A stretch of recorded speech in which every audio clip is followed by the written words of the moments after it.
ન થાય કાંઈ, એટલે આ ભાઈ તો નપાસ જ થશે 100%. તો બધા યાર એમ કહેતા, એટલે આપણે કોઈનું માનવાનું નંબર યાર, આપણે આપણી રીતે અને એની રીતે આપણે આપણા કામમાં ધ્યાન દેવાનું, એના કામમાં ધ્યાન દઈ. અને વાત કરીએ રામ સીતારામ, તો આજે આવવાનું છે આપણે 10મા ધોરણનું ભાઈ રિઝલ્ટ. તો ટાણે જઈએ અમે નાગબાઈમાં, તમને બધાને બતાડીએ કેટલા ટકા આવે શું છે. અને ભાઈ દિલમાં હાવ ધક ધક ધક ધક ધક ધક ધક ઉપડે નીકળ્યું છે. તો જલ્દીથી જઈએ અને તમને બધાને પણ બતાડીએ. સવારના અટાણે 100% તો બધાને રિઝલ્ટ આવે જ છે. તો અમે અટાણે જઈએ અને ના લઈને ખોલીએ. નાગબાઈમાં તો આપણે ફાઇનલી પૂગેગા અને કારવીને પૂગેગા. અને રિઝલ્ટ આ 10મા ધોરણનું આવે ગયું. તો પાસ કે ન પાસ એ તમને હવે ઘરે જઈને જ ખબર પડશે. તો ઘેર જઈને તમને બધી વાત કરા. અને વિકાસભાઈ પણ અમારે આવ્યા હતા. તો બધા આગળ રિઝલ્ટ ખોલ્યું, ટકાવારી બધાને સારી આવે કે ઘટે નહીં. અને ઘરે જઈને તમને બધા ટકાવારીને પૂછીએ, બધા કહીએ. તો ઘેર જઈને મળ્યા. કાં વિકાસભાઈ સારું ને? મજામાં ભાઈ. મજામાં ને? કેમ બાકી પાસ તો થઈ ગયા ને? Pass ready bro. હાલો, બીજા દિવસના રામ રામ. તો 17 કલાક લોકેશન ગોતે અને માન સારું લોકેશન જોયું ભાઈ. અને એમાંય પાછું ભાઈ માન લોકેશન ગોતું. કેટલી જગ્યાએ 17 જગ્યાએ ફેર્યું, વાંગો કાંઈ હમાય ફોન રાખવાનું ઠેકાણું નહોતું. બોલો, માન કરી અને આપણે લોકેશન ચડી ગયું છે 17 કલાક બાદ. હવે મેન પોઈન્ટ પર આવી જઈએ. તો વાત કરીએ, કાલે 10મા ધોરણ રિઝલ્ટ હતું અને તમારો ભાઈ પણ 10મું જ ભણતો. એટલે ભાઈ આપણે પાસ થઈ ગયા છે. અને કેટલા ટકા આવ્યા એ આગળ વાત કરીએ. આપણે કાલે ગયા નાગબાઈમાં એ રિઝલ્ટ ખોલવાનું હતું. 2-3 જણા અમે દોસ્તારું હતા, એ પાસ જ થયા. તો બધા કહેતા કે ભાઈ યુટ્યુબમાં ચડી ગયો, હવે નવાનું કોઈ દી ભેગું ન થાય કાંઈ, એટલે આ ભાઈ તો નપાસ જ થશે 100%. તો બધા યાર એમ કહેતા, એટલે આપણે કોઈનું માનવાનું નંબર યાર, આપણે આપણી રીતે અને એની રીતે આપણે આપણા કામમાં ધ્યાન દેવાનું, એના કામમાં ધ્યાન દઈ. અને વાત કરીએ ટકાની, તો 71% આપણે આવ્યા છે. 71%.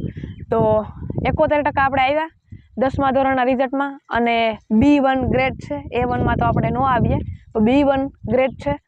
અને ભાઈ બહુ જ ખુશી થઈ અને ટકા સારા કહેવાય. એટલે મારા પ્રમાણમાં મને ખૂબ જ ભાઈ એટલા ટકામાં આપણે સંતોષ છે ભાઈ. એટલે ખુશી મળી અને પાસ થઈ ગયા, એ જ આપણા માટે બહુ ખુશીની વાત કહેવાય. અને જરાક રિક્ષા આવે છે, અવાજ તમને સંભળાતો હશે. અને ભાઈ ઘણા કહેતા કે આ કાં ભાઈ પાસ થાય, યુટ્યુબમાં આવી ગયો. અને 71% આપણે આવ્યા. તો એ કહેતા વિડીયામાં ધ્યાન ન દીધું હોત ને તો ભાઈ 85 ઉપર આવત. અને જો 85% આવ્યા ને તો હજે કહેત કે હજે વિડીયામાં ધ્યાન ન દીધું હોત ને તો 95 આવત. 95 આવ્યા તોય કહેત કે હજે વિડીયામાં ધ્યાન ન દીધું ને તો 99.99 આવત. એટલે માણસને જીવનમાં સંતોષ કોઈને થતો નથી, પણ આપણે બસ એટલા ટકા ઘણા આપણા પ્રમાણમાં રેડી જ છે. અને બસ આવું બધું હાલે. બાકી તમારે શું હાલે એકમાં કરજો કોમેન્ટ.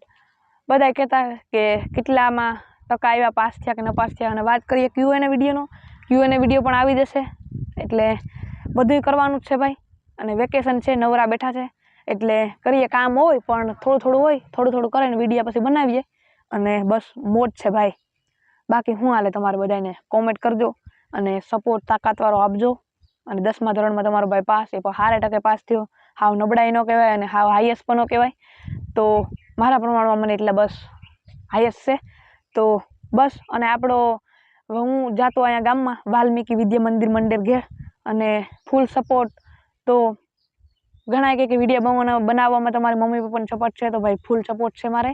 અને Q&A વિડીયોમાં પણ આપણે એ બાબત વાત કરશું. તો બધા આવજો Q&A વિડીયોમાં.